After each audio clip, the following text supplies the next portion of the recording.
The explorer had just found King Kong and was determined to reveal it to the world. This all started when Conroy McGregor had just inherited his uncle's belongings. His uncle, a former CIA agent, had recently passed away. Among the items, Conroy found an old diary. The pages were filled with strange notes about a secret experiment. They described a giant ape and a hidden facility deep in an uncharted jungle. At first, Conroy thought it was just a story. His uncle had traveled a lot and often told wild tales. Maybe this was just another one of them. But as he flipped through the pages, the details seemed too specific. There were dates, names, and even measurements of the creature.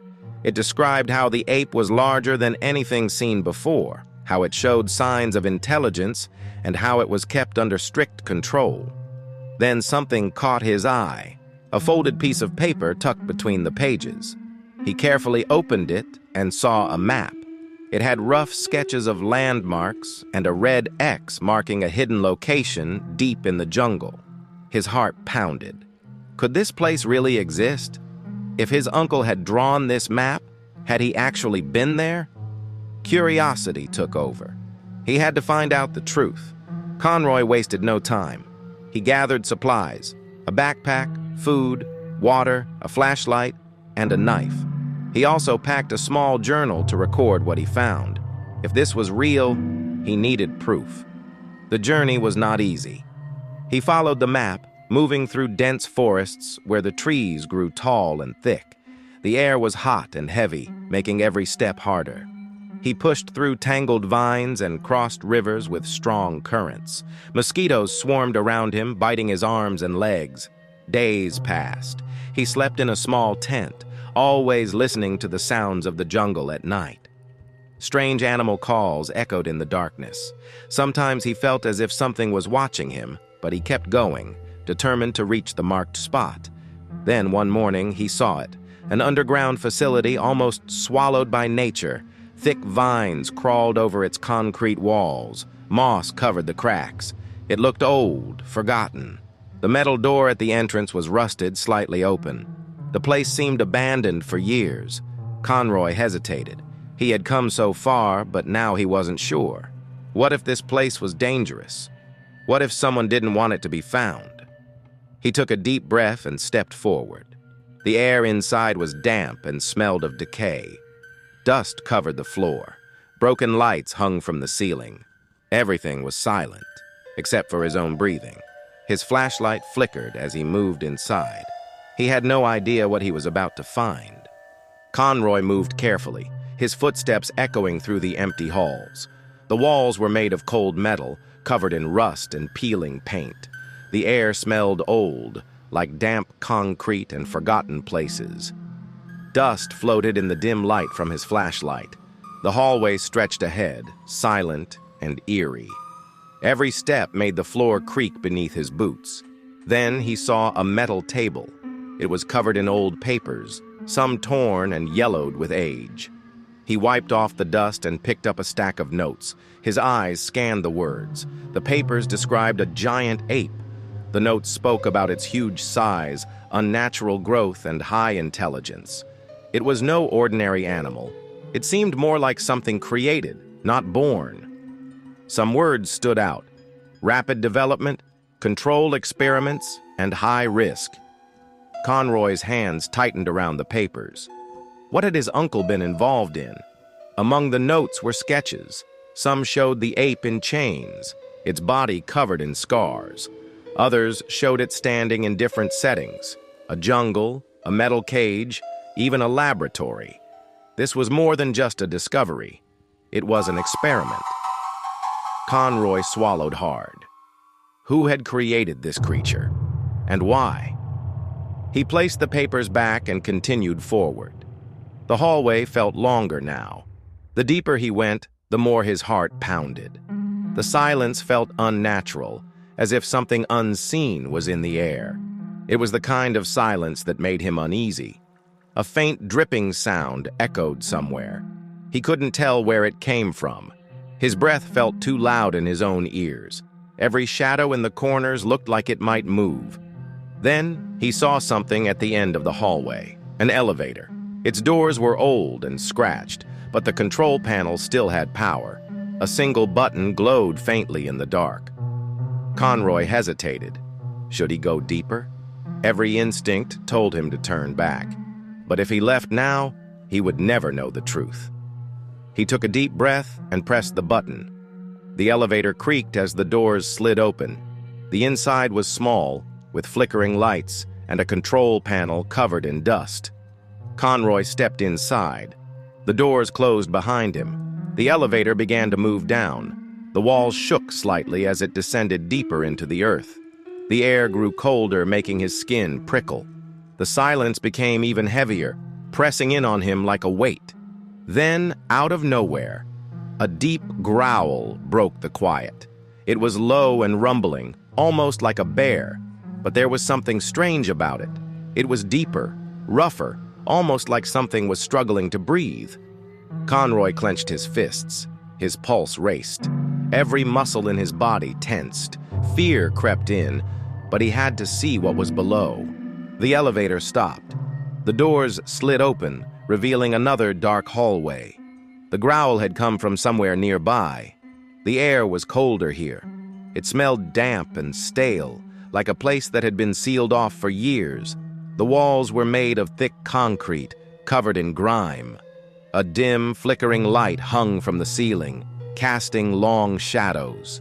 Conroy stepped forward, flashlight in hand. His heart pounded as he followed the sound. His breathing was loud in the silence. His boots made soft thuds against the dusty floor. The growl had been real. He had not imagined it.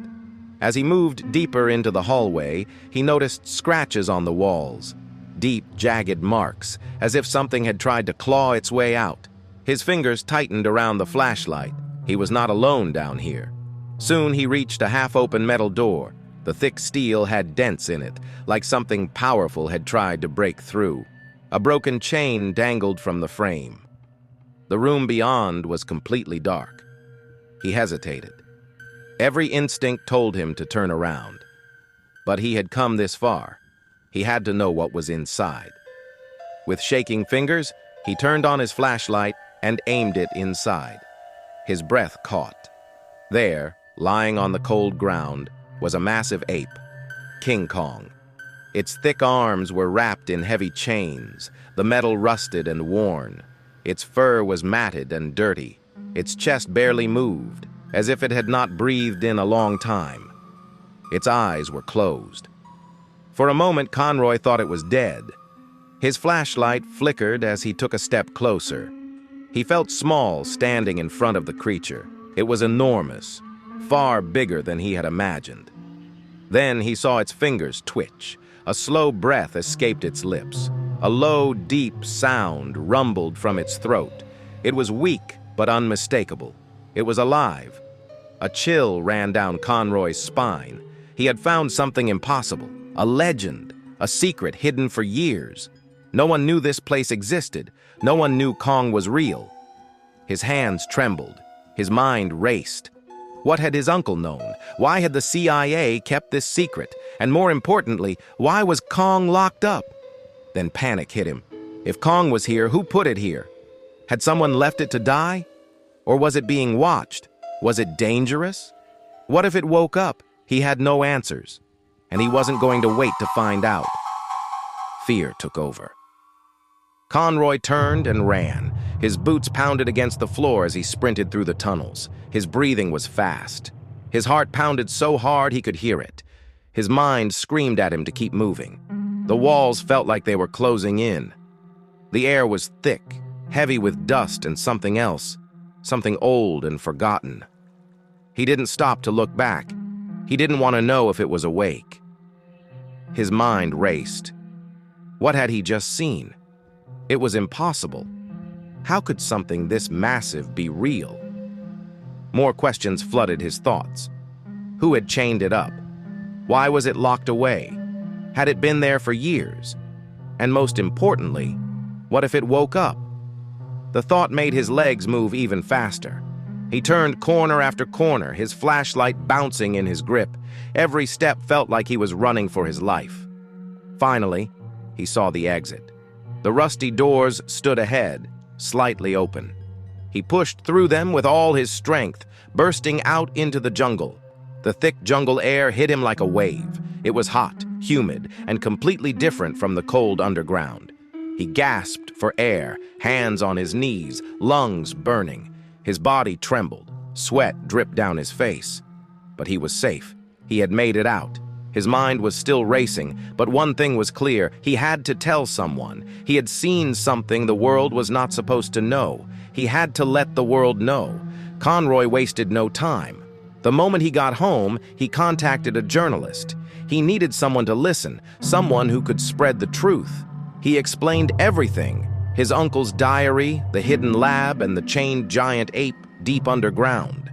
He told the journalist about the abandoned facility, the strange notes, and the terrifying moment he saw King Kong breathe. The journalist listened. He took notes, asked questions, and checked every detail. Then, after hours of talking, the story was published. The internet exploded. People were shocked. Some believed him. Others called him a liar. Some thought it was a prank, a made-up story to get attention. But there were also those who were curious: scientists, explorers, and people who had spent their lives chasing mysteries. Soon, expeditions formed. Teams of explorers, scientists, and thrill-seekers packed their bags and set out for the jungle. They wanted to see it for themselves. They wanted to prove Conroy was telling the truth. Days later, they reached the location Conroy had described. But when they got there, the truth hit them hard. The facility was gone. There was no entrance, no underground lab, no tunnels, no chains, no sign that King Kong had ever been there. The jungle looked untouched, as if no one had ever stepped inside. The thick trees stood tall, their leaves rustling softly in the wind. The ground was firm, with no footprints, no marks, nothing. It was as if the entire place had vanished overnight. Conroy stood at the exact spot where he had entered the underground facility. But now there was only dirt and thick vines. His heart pounded. He knew this was the right place. He had not imagined it. He walked around, searching for anything: a crack in the ground, a hidden entrance, even a broken branch. But there was nothing. Confusion hit him hard. He had been there.